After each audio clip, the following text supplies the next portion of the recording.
Olá pessoal, tudo bem? Sejam bem-vindos aí ao Portal Resíduos Sólidos. Hoje eu queria conversar com vocês sobre um assunto que envolve aí todo mundo.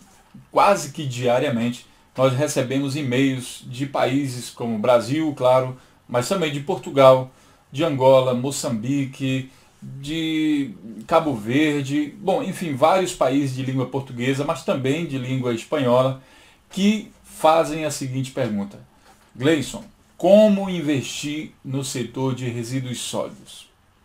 Bom, eu vou responder essa pergunta, claro, tirando como exemplo o Brasil, mas isso vale para qualquer país, tá? Nós temos aí uma regra, um caminho básico a ser seguido que, digamos assim, pode coincidir nos países onde se pretende investir aí no setor de resíduos sólidos. Em primeiro lugar, você deve observar se no país ou na cidade em questão existe uma política nacional de resíduos sólidos. Essa política ela é muito importante para regulamentar o setor. No Brasil, por exemplo, essa política exige também que existam os planos de gestão integrada de resíduos sólidos. Em países como a Alemanha, esse plano já virou política há muito tempo. Então, assim, o plano ele faz um diagnóstico, ele toma as primeiras medidas, mas depois isso aí é transformado em política pública. Tá? Então, essa é a finalidade de um plano de gestão integrada de resíduos sólidos. Através da experiência com esse plano, criam-se as políticas públicas. E essa política pública, ela regulamenta todo o setor. E essa é a primeira regra para que o investidor possa investir em uma cidade, digamos assim, que ele até não conheça muito. É uma regulamentação do setor. É a nossa primeira regra. Se existe um plano de gestão integrada de resíduos sólidos na cidade em questão, ou mesmo, quem sabe, se for mais avançado, se existe uma política pública local, municipal, para o setor de resíduos sólidos. Isso vai garantir, por exemplo, vamos dizer o que pode ter numa regulamentação como essa. Imagine o seguinte: se o governo local, se a administração pública local garante que os resíduos reciclados vão ser prioritariamente comprados pela máquina pública, e claro que o resto da sociedade vai ou deve seguir esse mesmo caminho traçado aí pela administração pública, então fica mais fácil para o investidor. Imagine um investidor de uma usina de reciclagem de papel.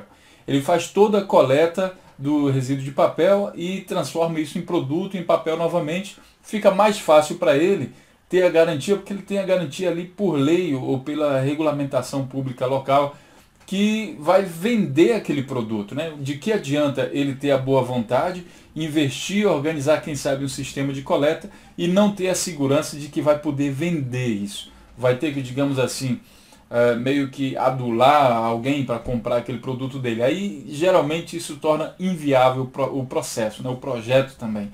Então, se existe uma regulamentação que diz que há obrigatoriedade prioritariamente de produtos de origem aí de recicláveis, então fica mais fácil para o investidor, não só de usina de reciclagem de papel, mas também de resíduos da construção civil, resíduos de vidro, resíduos de plástico e quase toda a indústria de reciclagem, se não toda, e também, claro, aí para o tratamento de resíduos orgânicos. A particularidade aí do orgânico é que a gente não vai reciclar o orgânico, a gente vai tratar ele vai ser transformado em biogás e biofertilizante. Ou seja, quais são as garantias interessantes para o investidor?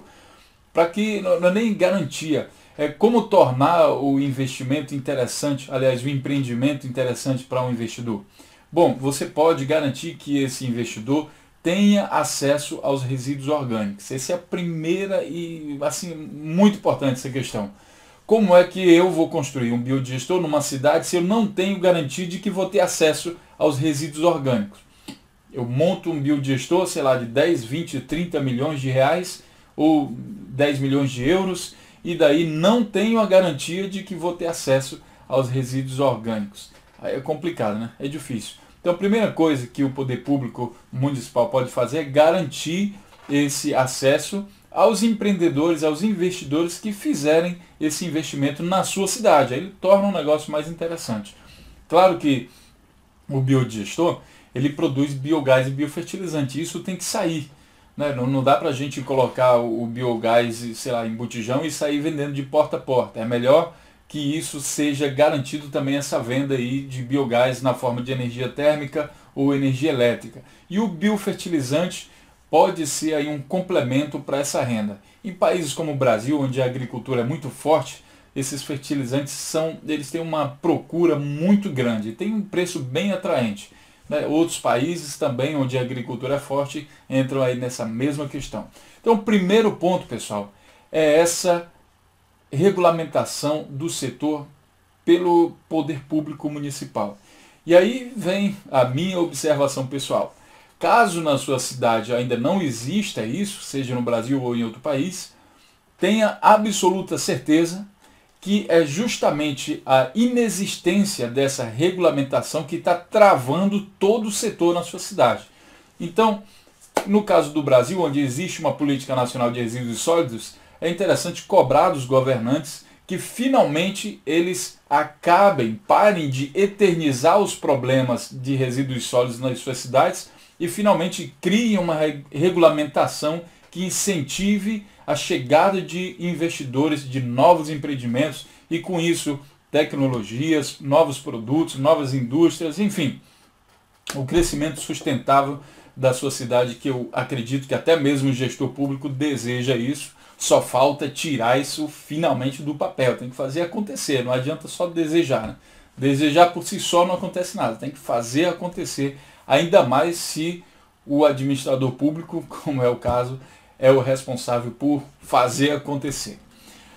Feito isso, tendo uma política, tendo uma regulamentação para esse setor, chegamos ao segundo ponto, né, que é a elaboração de um plano de negócio que precisa ser específico. Né? Esse plano de negócio já é uma responsabilidade do próprio investidor. Ele vai ter que arcar com os custos, vai ter que investir, contratar um profissional especializado para elaborar um plano de negócio onde ele vai poder definir qual o melhor modelo de negócio para o projeto que ele quer fazer. Vamos aí citar novamente a tecnologia de reciclagem de papel. Estamos falando em uma só coisa, né? Reciclagem de papel, mas na verdade existem diferentes tecnologias para se realizar essa mesma coisa. Então, no seu plano de negócio, você vai definir, né, vantagem e desvantagem de cada uma delas, mas também baseado, e isso serve para tudo, toda e qualquer usina, todos os empreendimentos, na quantidade de material que vai ser processado. Essa quantidade de material vai definir o tamanho da usina e com isso, claro, pode definir também qual a tecnologia utilizada para processar aquela quantidade de resíduos. Então é fundamental que isso seja estudado e, agregado a isso, fazer um estudo de mercado, ver os preços dos produtos praticados naquele mercado e a partir disso calcular então uma viabilidade econômica e fazer uma demonstração de uma viabilidade técnica. Tá? Então, depois disso, chegamos à parte da construção do projeto. Bom, você já tem um setor regulamentado, você já tem um plano de negócio, já viu que é economicamente viável, chegou a hora então de você construir o projeto. Claro, você vai precisar de uma empresa especializada na construção daquele empreendimento aí que você escolheu fazer. Na hora de construir, diversas etapas, gestão de projetos, é bem complexo essa coisa, mas é uma particularidade, digamos assim, da empresa. Ela que é responsável por fazer isso tudo e vai lhe entregar o projeto com a chave na mão, digamos assim. Você tem que cuidar que você tenha um pessoal qualificado para fazer a operação dessa usina. Não adianta construir e depois você não tem ninguém treinado para isso. Então, junto do processo de construção, você precisa cuidar, já escolher o pessoal que vai trabalhar nessa usina, nessa central e qualificar esse pessoal, já de preferência paralelo à construção do projeto. Né? Essa qualificação ela tem pelo menos duas vertentes, no mínimo, tem outras, mas tem no mínimo duas vertentes. A questão comercial, o pessoal comercial é que vai dizer, olha, o melhor preço agora está sendo praticado em São Paulo, o melhor preço do plástico está sendo praticado em São Paulo, ou talvez na China, ou talvez na Alemanha, ou em Brasília, ou em Luanda, sei lá, em qualquer cidade. A questão comercial tem que se preocupar com isso. Precisa identificar o melhor mercado para os produtos gerados aí na sua usina.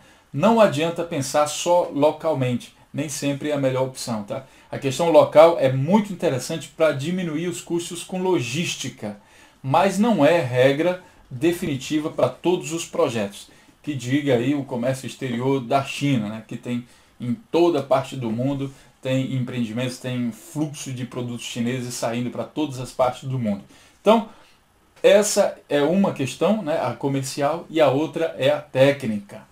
Quem vai cuidar da operação, quem vai lá apertar os botões, quem vai fazer o melhor gerenciamento. Hoje nós precisamos de plástico de uma determinada forma, um determinado formato. Então quem vai cuidar de comprar as peças e fazer, adaptar o processo para que seja fabricado aquilo daquela forma, né?